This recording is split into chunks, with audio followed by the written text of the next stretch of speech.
His night was soaked in moonlight cold, merciless, and hauntingly beautiful. Beyond the veil of the forest, where trees whispered secrets to the dead, stood a kingdom ruled by one man, the giant Alpha King, Kale. He wasn't just feared, he was worshipped in terror. His throne was carved from bones of beasts that once challenged him. His voice could silence storms, and every soul in that cursed land knew one rule. No woman ever dared look into the Alpha King's eyes. Those who did were never seen again. But then she came, an Omega, fragile in appearance, but fierce in spirit. Her name was Lyra. She wasn't born to challenge him. She was born to survive him. The night her village was raided, her mother taken, and her brother executed for rebellion, Lyra's world turned to ash, and she swore upon the blood that soaked her hands, "If the gods won't punish the Alpha, then I will." Sound of hooves pounding through mud-storm builds.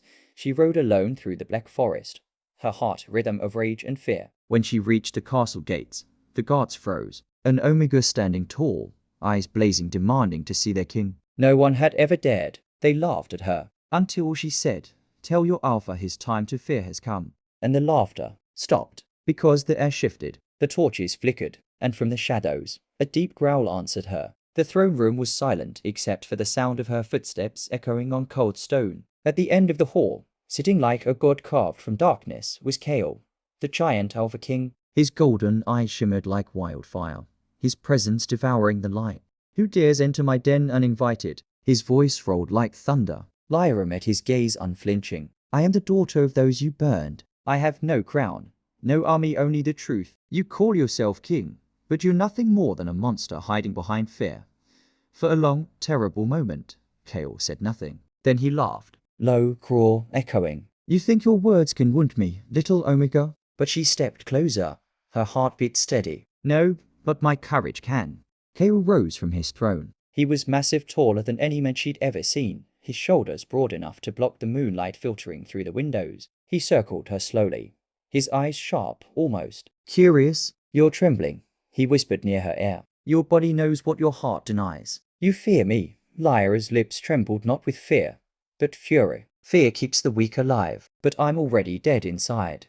That made Kale stop. For the first time, something flickered behind his eyes. Not rage, not hunger, but recognition. He turned his back to her, walking toward the window. "I killed your people," he said quietly. "Because rebellion has a cost." Lyra stepped forward. "My people didn't rebel. They were starving." The silence that followed was heavier than any scream. Kale's jaw clenched. "Then your leaders failed you.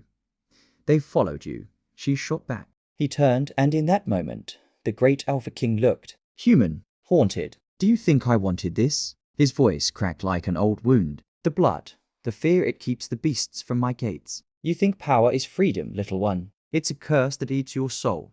Lyra's anger faltered. Just for a heartbeat, she saw something in him, something broken. "Whisper of wind torch flicker, you can end it," she said softly. "All this death, all this hate." Kale looked at her, eyes burning, but with something that wasn't fury anymore. "End it. The only way to end it is to destroy me." He took her hand, pressed it against his chest. His heartbeat was thunder beneath her palm. "Kill me, Omega. Free your people. Free yourself."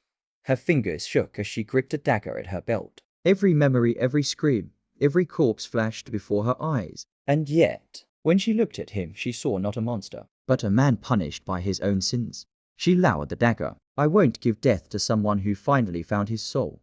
A silence hung between them. Then a whisper of relief escaped his lips. But that peace shattered in an instant. A crossbow string twanged. Lyra's eyes widened, a crimson bloom spreading across her chest. Kale roared, the sound splitting the sky as a soldier stepped from the shadows, bow still raised. "She was going to kill you, my king," he shouted.